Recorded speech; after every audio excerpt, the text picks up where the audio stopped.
The mind, our best friend and worst enemy. Our mind is the single most important factor that determines the quality of our life. Successfully controlled, it becomes our best ally. But if allowed to run wild, it steals our inner peace and undermines all our productive endeavors. The Vedic scriptures inform us. Bhagavad Gita 6.5. Elevate yourself through the power of your mind and not degrade yourself. What is this mind? It is a subtle machine fitted within us by God. While the body is the external machinery, the mind is the internal one. Its function is to generate thoughts, and it profusely engages in this activity throughout the waking state. It continues to work even when we dream. Only in deep sleep does the mind rest. This is why when people wake up from slumber, they say, "I slept very peacefully. I did not experience anything." During deep sleep, the mind is at rest and you experience blissful peace. At all other times, it stays active and creates thoughts incessantly.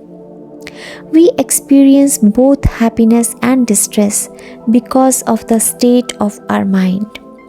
Let us say that someone is in a miserable mood. You tell her something that generates a happy thought in her, and she smiles in glee. Next, presume another person is in a good mood. You convey bad news to him, which creates a miserable thought, and he instantly grimaces in despair. Both the experiences of glee and despair are results of the state of the mind. Learn to cultivate a cheerful mind, and you will experience heavenly bliss even in the midst of the most hellish circumstances. On the other hand, if we harbor a miserable mind, we will suffer the torments of hell, even if we are surrounded by heavenly luxury. British poet and philosopher John Milton described this perfectly in Paradise Lost. The mind is a place of its own, and in itself can make heaven out of hell and hell out of heaven. We dissipate a large portion of our energy in combating external enemies whom we perceive as potentially harmful to us.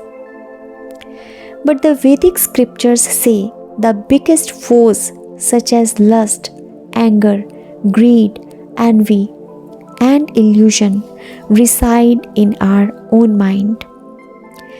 These internal adversaries are even more pernicious than the outer ones.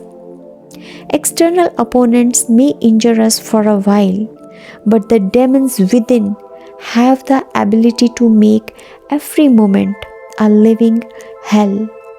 For example, when our mind harbors animosity, the negative thoughts generated do more damage than the object of our hatred. Hence, it has been wisely said, resentment is like drinking poison and hoping that the other person dies. The poison referred to is the negativity we harbor within. The Buddha expressed this truth vividly. I have been insulted, I have been hurt, I have been beaten, I have been robbed. Misery does not cease in those who harbor such thoughts. I have been insulted, I have been hurt, I have been beaten, I have been robbed. Anger ceases in those who do not harbor such thoughts. If someone accidentally throws a stone at us, It may hurt for a few minutes, but by the next day, we would probably have forgotten about it. However, if someone says something unpleasant, it can agitate us for years. On the other hand, if we can get rid of such thoughts, we will experience sublime peace. Given the role of thoughts in bestowing hellish misery or celestial joy, it becomes important that we understand their power.